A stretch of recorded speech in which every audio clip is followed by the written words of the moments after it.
Samantala, tiwala si Senador Antonio Trillanes IV sa kanyang kakayahan na pamunuan ng Senate Committee on National Defense and Security. Ayon sa Senador, gagabitin din niya itong pagkakataon upang isulong ang mga reforma sa AFP. Naritong ulat ni George Bandola.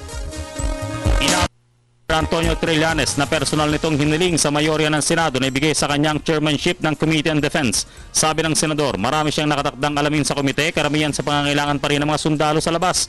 Nakalinya na di umano sa kanya kung paano pa rin madadagdagan ang subsistence allowance sa mga sundalo, combat pay, quarters allowance at iba pa mga interest ng AFP katulad ng mga reforma, modernisasyon at baseline security. The same time, itutulak din natin yung itong bagong mga policies that would address the problems ng AFP.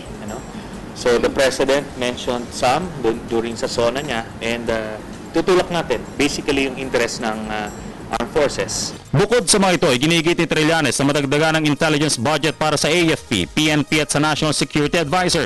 Sa ganitong paraan daw, mababawasan ang mga serye ng karahasan lalo na sa nangyari sa Cagayan de Oro City. I can say kailangan natin dagdagan ng pondo ng intelligence.